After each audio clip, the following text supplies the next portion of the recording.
الحمد لله وكفى وسلام على حبيبه المصطفى أما بعد فأعوذ بالله من الشيطان الرجيم بسم الله الرحمن الرحيم لا تحسبن الله غافلا عما يعمل الظالمون إنما يؤخرهم ليوم تشخص فيه الأبصار صدق الله مولانا العظيم درود پاک کا ہدیہ پیش کریں اللہم صلی علی سیدنا محمد وآلہ وصحبہ وبارک وسلم صلاۃ دائمۃ سرمدا ابدا۔ کروڑ کروڑ شکر و احسان اس پروردگار عالم کا اور نبی رحمت صلی اللہ تعالی علیہ وسلم کا بے پایا احسان ہے کہ مجھے یقین نہیں ہوتا کہ پھر سے ہماری ذکر کی محفلیں اس جگہ پر سجی ہوئی ہیں جہاں کبھی کوئی کھنڈر ہوا کرتا۔ اس رب تبارک و تعالیٰ کی منشا ہے وہ جہاں سے چاہے اپنے حبیب پاک کا ذکر کروائے۔ اللہ کے ذکر کے لیے پوری روئے زمین بنائی گئی ہے، یہ اس کا فضل ہے، اس کا کرم ہے، وہ جہاں سے چاہے اپنا ذکر کروائے۔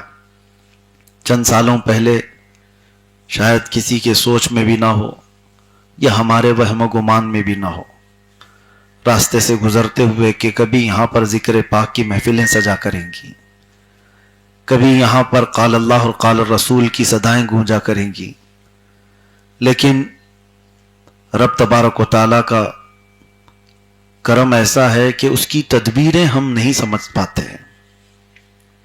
آج بھی جو سچویشن ہے دنیا میں، کوئی کچھ نہیں کہہ سکتا کہ کل کیا ہونے والا ہے۔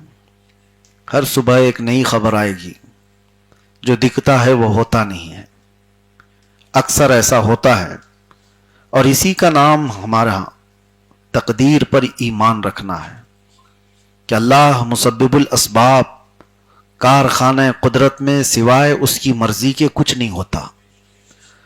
لاکھ ہزار انسان اپنے اپنے اعتبار سے پہاڑ بنا لیں، مولا کو اگر چاہے تو وہ پل بھر میں ریزہ بن جائیں گے، اور کبھی بہت چھوٹا سا ذرہ آسمان کا تارا بن جاتا ہے، اور کبھی بڑے بڑے بادشاہ فقیر بن جاتے ہیں۔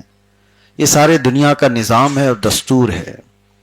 ہمارا سفر آج یہاں تک پہنچا کہ مجھے وہ دن بھی یاد ہے، آج سے 17 سال پہلے ہماری بھی عمر جوانی کی دہلیز پر چل رہی تھی، جوش و شباب، اور چند نوجوانوں سے ہم نے الامان کو شروع کیا تھا، اور یہ سفر بڑھتا بڑھتا پتہ نہیں کہاں کہاں گھومتا ہوا آیا، کن کن علاقوں میں۔ الامان ہبلی شہر کرناٹک سے اور کئی شہروں میں ہوتے ہوئے یہاں تک پہنچا، اور یہ ایک نام ایسا ہے جس کی وجہ سے کئی لوگ چپکلش کے شکار بھی ہوئے۔ اسی بنیاد پر کئی لوگوں میں دراڑیں بھی پڑی، ہمارے متعلق کئی سازشیں، کئی منصوبے بنے، صرف اس بنیاد پر کہ ہم نوجوانوں کی ایک تنظیم کھڑی کرنا چاہتے ہیں۔ تنظیم سے مراد کوئی جنگجو تنظیم تو نہیں تھی، کوئی دہشت گرد اور ٹیررسٹ تنظیم تو نہیں تھی۔ تنظیم کا مطلب صرف اتنا تھا کہ وہ بھولے بھٹکے نوجوان جو بہت دور جا چکے اللہ اس کے رسول سے، خالص میرا اتنا ہی مقصد تھا کہ وہ اتنا قریب آ جائیں کہ ان کی آنکھوں میں مدینہ نظر آئے، ان کی تڑپ میرے آقا کے لیے بڑھ جائے۔ اور الحمدللہ رب تبارک و تعالیٰ نے وہ اثر عطا فرمایا، میری زبان پر نہیں یا میری وجہ سے نہیں۔ شاید بندہ کبھی اخلاص سے اور نیت کر لے تو اللہ تبارک و تعالیٰ پتھروں کو بھی موم بنا دیتا ہے۔ یہ وہ علاقہ تھا جہاں پر مجھے لایا گیا تھا ولی بنا کر، پھر چند دنوں کے بعد شیطان بھی بنایا گیا۔ حالات کئی مراحل سے گزرتے ہوئے ہم نے سب چیزیں دیکھی۔ آج میں جس جگہ پر بیٹھا ہوں، اس جگہ پر ہمارے اسلاف، ہمارے اکابر سب گزر کر کے گئے ہیں۔ جگہ کا مطلب یہ کرسی اور یہ ٹیبل نہیں۔ جس مقام پر ہم آئے، جو سٹرگل کرتے ہوئے آئے، یہ دنیا کا میں پہلا مولوی نہیں ہوں، اس راستے سے بڑے بڑے علماء گزارے گئے. ہم نے کتنے اپنوں کا چھوٹنا دیکھا، کتنے غیروں کا جڑنا بھی دیکھا. کئی لوگ مزاج پرسی کرنے والے پھر ہمارے جان کے دشمن بھی بنے، اور کئی وہ لوگ جن کا کبھی ہمارا کوئی واسطہ ہی نہ رہا لیکن وہ ہماری جان کے محافظ بنے ہیں. یہ اللہ تبارک و تعالیٰ کی کارخانہ قدرت میں ایک بہت عجیب طریقے کی پرمپرا ہے، دستور ہے. تمہاری حفاظت وہاں سے ہوتی ہے جہاں تمہارا گمان بھی نہیں جاتا، اور جن پر تم آس لگائے بیٹھے ہوتے ہو وہ جانی دشمن بھی بن جاتے ہیں. اکثر یہ حالات ہم کو دیکھنے کو ملے. اس پورے سفر میں کیا بیان کروں؟ سب سے بڑی چیز اللہ تبارک و تعالیٰ نے میرے دینی تبلیغی سفر میں مجھے بہت کچھ نوازا میری چھوٹی عمر میں، اور میں ابھی بھی اس کو کچی عمر کہتا ہوں. 40 کو جب تک بندہ نہیں پہنچا وہ کچی عمر کا ہی ہے. 40 کو پہنچے تو اس کی زندگی کی اثر ہو گئی ہے.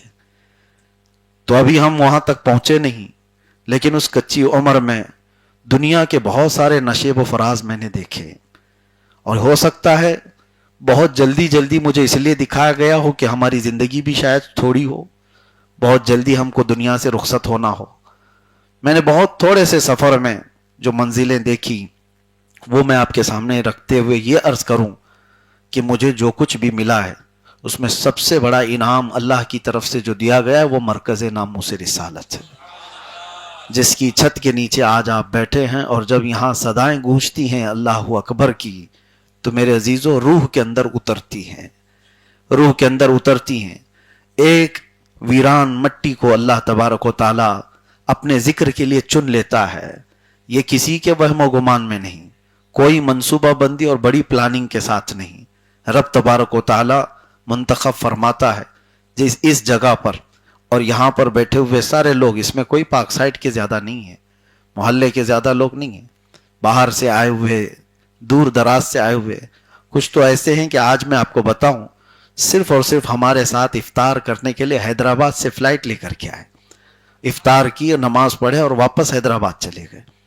تو کچھ وہ لوگ ہیں جن کو رب تبارک و تعالیٰ نے دور دراز سے کھینچ لیا. یہ کشش، یہ جو جذب کرنے کی صلاحیت ہے وہ عمارتوں میں نہیں آتی، وہ عشق رسول میں آتی ہے.